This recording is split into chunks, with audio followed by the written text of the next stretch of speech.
Empresario inmobiliario, maestro de posgrado, activista social, articulista y servidor público. Fue el promotor y organizador de la Marcha Blanca el 27 de junio del 2004, que reunió a casi 3 millones de personas en el Paseo de la Reforma, todos vestidos de blanco, en demanda de más seguridad, así como exigir nuestro derecho a una sociedad sin corrupción ni violencia. Es un convencido de que la participación del ciudadano es fundamental en la buena marcha de las políticas sociales de cualquier gobierno.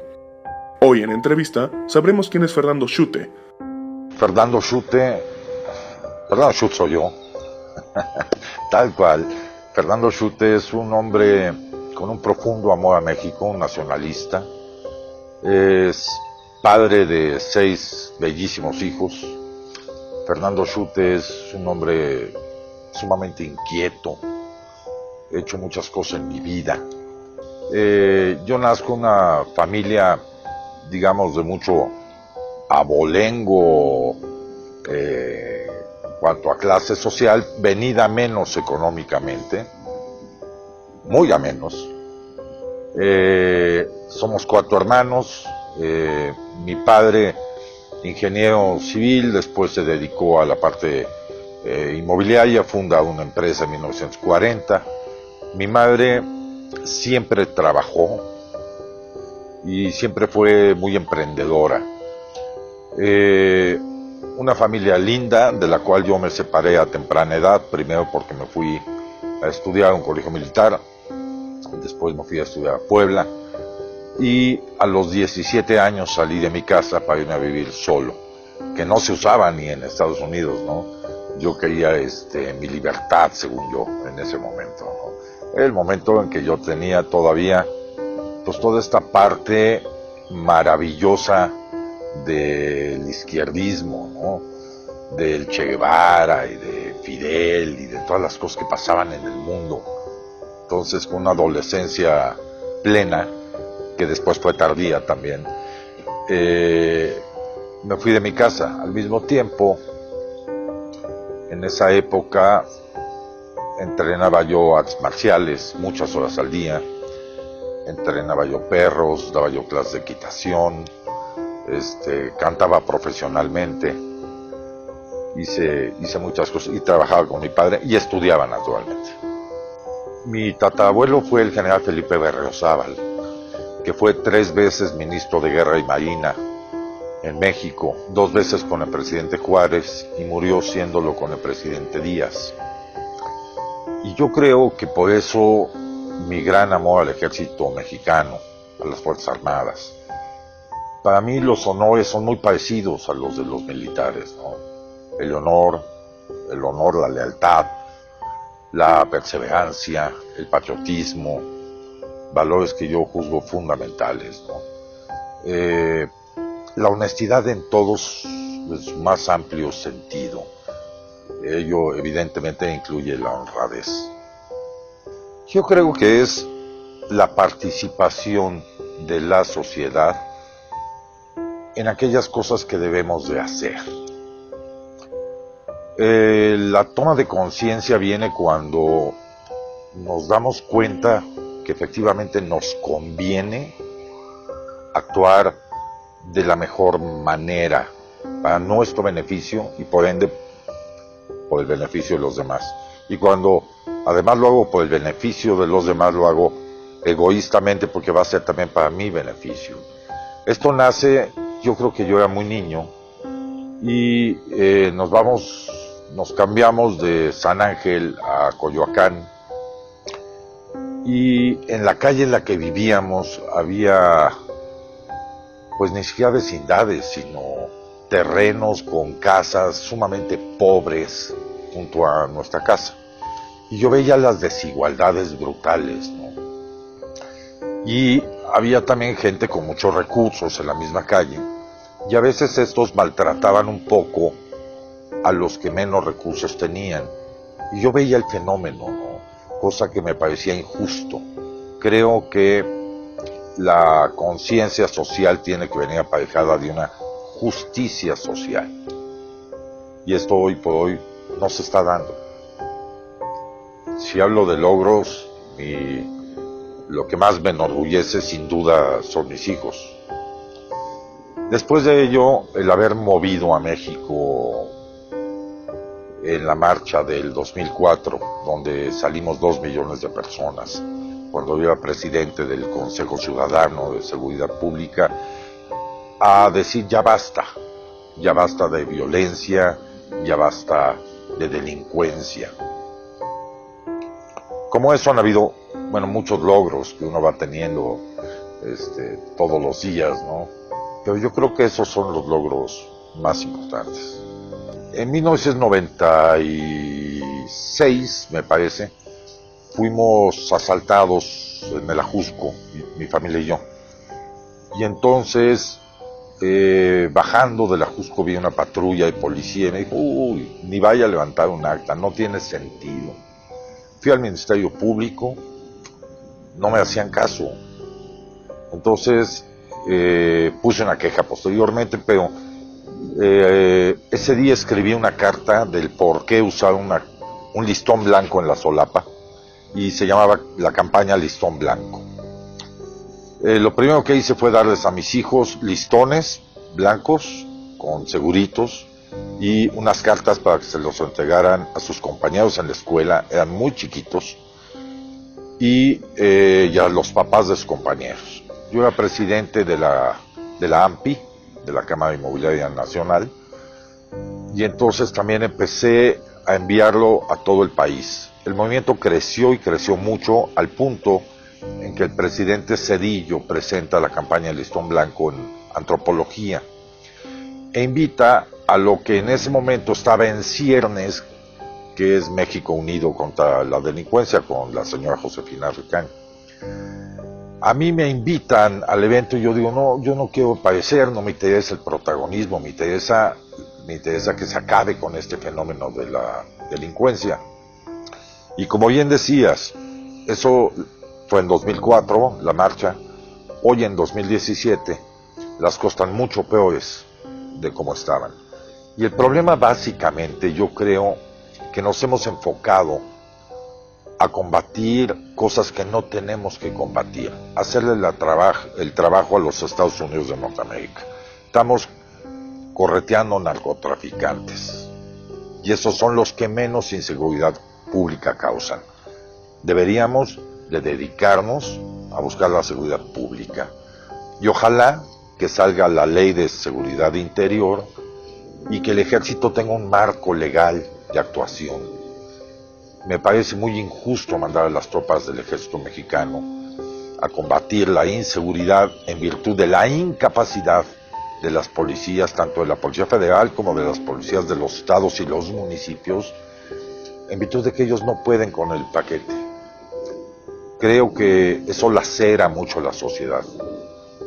Ese miedo con el que los mexicanos vivimos muchas veces de salir a la calle, yo creo que es trágico. Ahuyenta inversiones, y pues no provoca un bienestar social, y se ha convertido en parte del problema del resentimiento social, de el no hablarse con los vecinos, el hasta no ser amable, porque no vaya a ser que si yo soy amable y me detengo porque me preguntan la hora, a lo mejor me asaltan. Es un fenómeno que trae muchas consecuencias aparejadas. Mira, como activista, los momentos más difíciles han sido cuando hicimos la Marcha Blanca. Balacearon mi oficina, secuestran a un sobrino mío para decirle que si le sigo me van a matar. El que era secretario de Seguridad Pública en su momento me manda a amenazar y yo lo denuncio en vivo en el canal del Congreso. El presidente Fox me manda 6 auditorías fiscales. Mi interlocutor era el secretario de la Defensa Nacional en su momento. Es decir, fue muy duro, porque a final de cuentas, aunque estaba yo arropado por todos los miembros del Consejo Ciudadano, que pagábamos con nuestros propios recursos, no teníamos un centavo como hoy se tiene de parte de un subsidio gubernamental, que además qué bueno que se tenga, ¿no? Siempre y cuando no el Consejo se vuelva parte del gobierno, ¿no? O palero del gobierno. Entonces, como activista yo creo que fueron los momentos más difíciles. Y después, hace un poco más de un año, yo trabajando para el gobierno federal, y esto es muy curioso porque yo dejé el Consejo Ciudadano por mi cercanía con Andrés Manuel López Obrador, para que no se viera el Consejo ligado a este personaje de la política mexicana. Y entonces, al dejar yo el Consejo Ciudadano, me dediqué a mis negocios.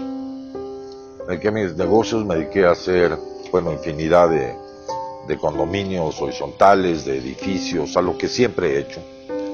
Me dediqué a mis caballos, crío caballos españoles, y después me invitaron a trabajar en el gobierno diciéndome, fue Manuel Mondragón quien me dijo, a ver, tienes que ser congruente, Fernando, tú has luchado en contra de la inseguridad desde tu posición de ciudadano, ahora vente a ver si desde dentro puedes cambiar las cosas. Lo pensé un par de días, lo comenté con mis hijos y entré al gobierno federal a trabajar en materia de seguridad, con muchas veces satisfacciones muy grandes y otras veces con unas frustraciones inmensas. Desgraciadamente, la corrupción es muchas veces lo que hace que los gobiernos no se muevan, que no actúen, que no haya lo que se le llama o vocación de servicio o voluntad política. Ahora, como persona que está ligado a la parte de mi vida política como ciudadano y ligado también a la parte de servidor público, que me gusta más servidor público que funcionario público, el año pasado recibí de pronto una llamada. Tenía yo un programa de televisión donde yo hacía entrevistas que se llama Sin Etiquetas. Estaba yo llegando a una entrevista y me avisa un hijo mío, que es abogado penalista, papá, tienes una orden de aprehensión en tu contra. Yo dije, ¿cómo es posible? Bueno, entro, hago mi entrevista, mi entrevistado le platico, me dice, Fernando, vete. Dije, no, primero hacemos la entrevista y después me voy. Y me fui del país. Me fui del país acusado de un fraude que yo no cometí, pero además impulsado por un personaje de la política mexicana, con uno y un par más, uno de un gobierno local y otro de un par más de gobierno federal, donde sacaron en todos los medios que yo era un defraudador. Entonces estuve 8 meses fuera del país, me extorsionaron, regresé a México, un tribunal colegiado determinó que Fernando Schulte era inocente. Aquí estoy en México, ¿no? La frente siempre muy en alto, pero fueron momentos muy duros donde me sentí exiliado en mi patria y que yo sabía que yo no había cometido el delito, pero sabía también que esto era una venganza política, que hay personajes a los que les daba miedo mi ascenso cada vez mayor, mi popularidad cada vez mayor como servidor público.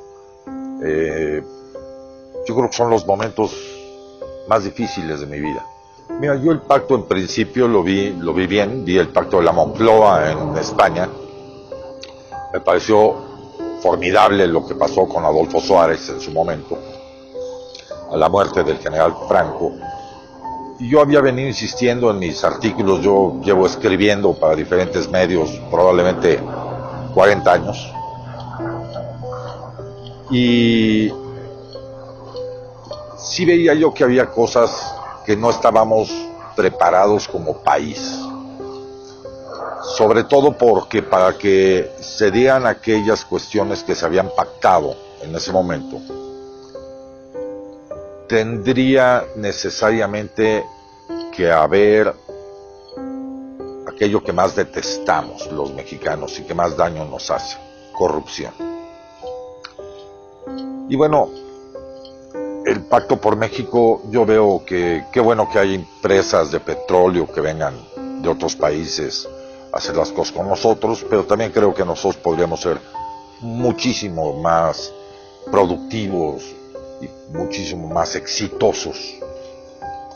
Qué bueno que se abran tantas cosas por un lado, y por otro lado qué pena que no se abran otras, por ejemplo medios de comunicación. Si los medios de comunicación en nuestro país no se abren, seguiremos teniendo todavía pues una democracia muy incipiente, muy precaria, porque dependemos de lo que los medios dicen. Y es el caso de lo que comento hace un rato de López Obrador. De López Obrador todo mundo opina y dice y se apasiona, y muchos en contra de él, porque lo que conocen es lo que ven en la televisión, y los medios sacan de contexto todas las cosas. Es cierto que López Obrador no es un buen orador, pero la peor parte de su oratoria es la que sacan los medios para que la gente no lo quiera. A pesar de eso, pues va en primer lugar en las encuestas, ¿no? Y si hubiera medios, más medios y de otros países, habría un mayor balance. Entonces yo creo que el pacto fue muy bueno en su momento, nace cojo porque faltan muchas áreas, ¿no? Y yo espero que seamos lo suficientemente maduros los mexicanos como para determinar aquello del pacto, que sí nos funciona y que no nos funciona, viendo los intereses de México, no de unos cuantos mexicanos, como suele suceder. Guardo algunos resentimientos de haber sido servidor público. Por ejemplo, a mí me avisaban que había un secuestro y yo llego a la Comisión Nacional de Seguridad con un nivel casi de subsecretario. No era ya secretaría, era comisión. Y entonces me avisaban que había un secuestro del amigo de un pariente de no sé quién, y yo iba a ver a la familia. Para mí era una obligación, ¿no? Y recibí alguna vez una llamada de atención que por qué me iba yo a meter en eso, cuando creo que es parte de servir, que vean ahí a alguien, y que además la gente de antisecuestros, del grupo antisecuestros, supiera que había alguien ahí preguntando, oye, ¿están bien? La familia le está dando de comer, les falta algo, ¿qué puedo hacer, no? Hubieron otros eventos, por ejemplo, la Navidad antepasada, en vez de regalar botellas de vino y cosas que se regalan de canasta de Navidad, yo regalé becas para niños en orfanato para que estudiaran. Y entonces yo te mandaba un certificado de regalo que en tu nombre había yo dado una beca. Ya si tú querías seguir con el niño en adelante, pues que sigas. Esto fue muy mal visto, porque dijeron, ¿qué se cree este señor? Como de venirnos a poner el ejemplo. Yo no iba a poner ejemplo de nada, yo hacía y hago las cosas en las que creo. Y como esto hay otros temas, ¿no? Hay muchos temas de los cuales hoy todavía no puedo hablar, los hablaré en su momento, pero que son kafkianos, de una corrupción brutal, de decir, oye, es que esto conviene, esto no cuesta dinero, esto le hace bien a nuestros policías, le hace bien a la gente, y que digan, no, mejor no, porque pues, en el fondo no me lo dijeron, pero era porque se acaba el negocio, ¿no? Entonces, bueno, también en ello hay frustraciones importantes. Yo creo que todo sacrificio ha valido la pena. A veces se queda uno con desazón. Sin embargo, el sacrificio lo construye a uno como ser humano, ¿no? Más allá de si lograste modificar algo para nuestro país, o para mi familia, o para mi colonia, o para lo que sea, me construyen a mí mismo los sacrificios. Y me han hecho cada día, yo creo que una mejor persona, un hombre más libre y de buenas costumbres. Bueno, como todos he tenido momentos en que me encierro en un cuarto de reflexiones, ¿no? Lleno de tristeza. Por supuesto la muerte de mis padres, ¿no? Fracasos matrimoniales, traiciones de amigos. Para mí la amistad es un elemento muy valioso. Mi abuelo me lo enseñó muy claramente y lo comenté en una entrevista que ya viste, que me hicieron hace unos años. Mi abuelo tenía edificios de rentas congeladas y se hizo amigo de sus inquilinos porque además no era negocio, ¿no? Y les iba a cobrar la renta y había uno con el que jugaba ajedrez y mi abuelo perdía a propósito y le apostaba la renta. Entonces siempre fue la renta. Mi abuelo era muy bueno para el ajedrez. Entonces aprendes que la amistad es un valor fundamental. Y yo creo en la amistad en un sentido aristotélico, ¿no? Y se complementa perfectamente cuando recibes amistad del otro lado. Entonces cuando un amigo te traiciona, la verdad es que es de las cosas más tristes que hay en la vida, ¿no? Cuando no está contigo en los momentos difíciles o en los momentos alegres o cuando te traiciona. Todos lo hemos vivido. Mi abuelo materno fue una gran figura. Mi tatarabuelo, el general de Berriozábal, que fue ministro de Guerra y Marina, todas las historias a su alrededor me marcaron. Mi padre, naturalmente, con su honestidad, su caballerosidad, amigos muchos. No quisiera yo dejar de mencionar a alguien, ¿no? Pero muchos de mis amigos han influido y siguen influyendo en mí. Yo soy un hombre siempre receptivo al consejo, ¿no? Que después le haga caso, ¿no? Y es otro asunto. Es algo lindo que te reconozcan el esfuerzo que hiciste. Por ejemplo, cuando hice la evacuación en Acapulco de la gente por las tormentas, los huracanes Ingrid y Manuel, sacamos a 4,700 personas. No dormí en 3 noches, casi no comí, me daban 1 litro de agua en la mañana, otro en la tarde, con todo y que yo el jefe, digamos, ¿no? Y yo me salía a darle el agua a la gente, y la gente me lo ha reconocido a través del tiempo. Me encuentran y me dicen, tú me sacaste de Acapulco, ¿no? Tú me ayudaste, o ayudaste a mi mamá. Eso es muy bello. Reconocimientos he recibido muchos. Soy miembro de la Legión de Honor Nacional de México, miembro de la Sociedad Mexicana de Geografía y Estadística, recibí la medalla Luis Barrios de la AMPI, en universidades donde doy clases en varios países me han hecho reconocimientos, me acaban de dar un doctorado honoris causa hace muy poco del claustro doctoral iberoamericano, y bueno, se siente uno muy bien, sí, pero no lucha uno por ello, uno lucha por sus convicciones. Lo demás, pues a veces llega y a veces no. El México que Fernando Schute anhela es por lo menos el México que Fernando Schute vivió de niño. Yo podía salir a la tiendita solo, si estaba el policía me cuidaba. Había reuniones de vecinos, ¿no? La gente era amable entre sí. El México de los albures, pero no de las groserías. El México simpático, alegre, el México amoroso de sus tradiciones. Yo cada vez que me visto de charro digo que me visto de México, ¿no? Y fui charro muchos años y por supuesto sigo montando a caballo, ¿no?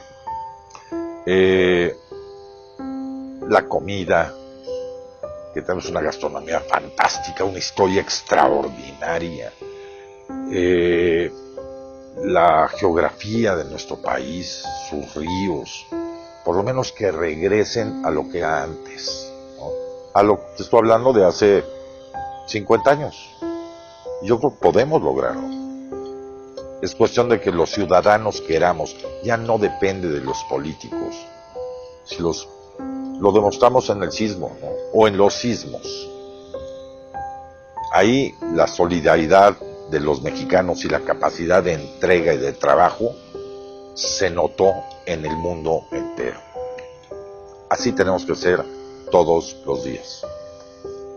Pensar hacia dónde vas para lograrlo, ¿no? Yo decía, un plan de vida. Sí, papá, es que hay que hacer las cosas así. Yo decía, a ver, nunca he hecho uno en mi vida. ¿Qué sigue? Viendo dónde hay oportunidades y meterme, ¿no? Viendo cuáles son las cosas que faltan en nuestro país y tratar de darlas. Yo no sé si quiero regresar a la administración pública. Lo que sí es que quiero seguir siendo un ciudadano inquieto y que además logre mover las conciencias un poco. Quiero seguir siendo maestro, que es algo que disfruto mucho. Quiero seguir jugando golf. Quiero seguir leyendo, seguir escribiendo, seguir montando a caballo. Tengo un hijo de 1 año, el más pequeño. Los demás para arriba le llevan 24 años. Entonces, quiero seguir viviendo, porque tengo que educarlo, tengo que formarlo, ¿no? Y debo confesar que entre sus canciones de cuna está tanto el himno como la marcha del Colegio Militar, ¿no? Tratando un poco ya de cuando sea grande, sienta ese amor por su patria. Sin duda el presidente Juárez. Creo que es un gran ejemplo para todos. El ser juarista implica muchas cosas. Yo creo que, y curiosamente se le ha atacado de muchas otras, ¿no? Pero siendo incluso un hombre católico, logra la separación de Estado e Iglesia, ¿no? Y su esposa más, doña Carmelita Maza, ¿no? Y el presidente Juárez hace leyes que reformaron, las leyes de reforma que reformaron de fondo a este país, ¿no? Y hacen falta muchos Juárez hoy. Es una pregunta muy difícil. Depende de quién llegue, y ese que llegue depende de quién se rodee, y depende cómo llegue, con las componendas, con los compromisos o no. A mí me parece que la esperanza es algo que no hay que perder. Yo a veces sarcásticamente digo que la esperanza es aquello absolutamente infundado que tapa una problemática existente, ¿no? Sin embargo, en México sí podemos cambiar las cosas. El problema es que le hemos dado demasiado espacio a los políticos. Hay que tomar los espacios nosotros. ¿Y cómo tomar los espacios? A ver, ¿de qué se rodean los políticos? Te voy a poner un ejemplo muy simple. Las calles están todas llenas de vendedores ambulantes. Eso atenta en contra de los que pagan su renta, su luz y que son comerciantes. Ellos también pagan luz y pagan cuota, pero la pagan a los políticos y una partecita a veces a la delegación. Pero eso es ahí está el ejército de muchos políticos. Además de que venden piratería, que está prohibida y que hace daño, en fin. Me parece también que si los mexicanos dejamos de tirar basura, desperdiciar el agua, comprar a la gente en las calles que no está debidamente puesta, podemos cambiar el país. Y también a veces no hay muchas oportunidades, ¿no? Entiendo que los ambulantes tienen pocas oportunidades y que sale más barato pagarle al político que pagarle al casero, ¿no? Pero, y también hay, en lo que voy a decir, hay pocas oportunidades de modificar la realidad. Por ejemplo, hemos construido la vivienda en las periferias de las ciudades. La gente hace 3 horas para llegar a su trabajo y 3 horas de regreso. Parte de su sueño lo hacen en el transporte público, malo y peligroso, en todos sentidos. Además, en donde viven no hay escuelas muchas veces, no hay abasto, no hay templos, yo no soy religioso, ¿no? Soy bastante jacobino, pero bueno, hay que hacer templos, hay que hacer parques, hay que hacer mercados, en fin. Y la gente tiene que comprar las cosas 3 horas porque no hay opción. Y eso es falta de políticas públicas. Pero si los mexicanos juntos nos oponemos a estas cosas, y no me refiero solamente a marchas y manifestaciones, sino, a ver, yo decido no comprar. ¿Por qué? Porque además el costo para mi familia va a ser trágico. Hoy papá y mamá trabajan. Entonces, ¿cómo se crían estos niños, no? ¿Cuál es el futuro que México nos promete con niños viendo televisión, mucha norteamericana llena de balazos, de drogas? Creo que no es lo ideal. Entonces tenemos que cambiar el modelo. No se vale seguir viviendo así. Y eso es solo un pequeño ejemplo, ¿no? Es como te comentaba en materia de seguridad, dejar de perseguir cosas y atender la seguridad pública, ¿no? Hay que darse a México y hay que pensar un poco más allá, tener deseo de trascendencia, y no como persona, sino como mexicanos. Amar lo nuestro. Yo cuando oigo esta música medio de banda y medio no sé qué, y los pasamos del sombrero de charro a la tejana y después a la gorra beisbolera, yo ya la usan al revés, y yo digo, hombre, regresemos a aquellas tradiciones y aquellas cosas de las que nos debemos sentir orgullosos. Tiene que renacer el orgullo de lo que somos, de nuestra historia. Yo creo que hay que... El mejor mensaje que podría yo dar es, hay que hacer las cosas bien y a la primera, pero pensando en nuestro país. Porque si pensamos en nuestro país es lo que les va a tocar a nuestros hijos. Cuando yo era niño me decían, yo me acuerdo que oí alguna vez al presidente López Mateos en un discurso diciendo, el futuro de México, un gran orador, maravilloso presidente, el futuro de México está en sus niños. Pues ese niño ya creció y la verdad me gusta más lo que había que lo que hay. Entonces, si no lucho por transformar mi realidad, mis hijos, sobre todo el más chiquitín, va a tener un México como que no me gusta, o peor. Entonces, hay que tomar conciencia, con eso empezaste las preguntas, hay que tomar conciencia de quiénes somos, de dónde estamos, de qué queremos, dejarnos de seguir permitiendo ser influenciados por los medios de comunicación, trabajando como trabajamos los mexicanos, mucho, bien y de manera honesta, entender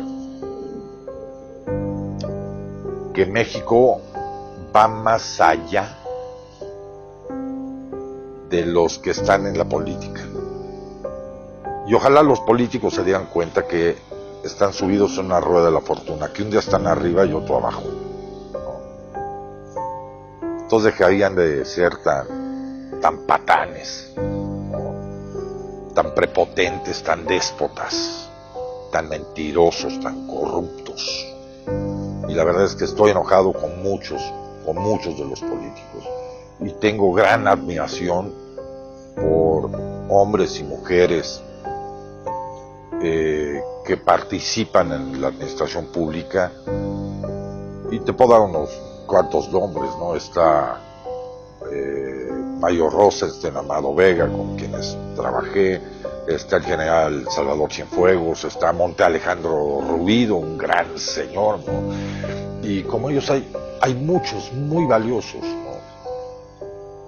Entonces no podemos generalizar, pero los políticos tramposos, aquellos que ya conocemos, hoy tenemos, si no los medios de comunicación, sí las redes sociales para señalar, para acusar. Entonces si lo hacemos con constancia, seguro vamos a tener un México mejor. A pesar de que el empresario no lo dijo ante cámara, mencionó que si hubiera la oportunidad de tener un puesto con capacidad de gestión o de elección popular, probablemente regresaría a la administración pública.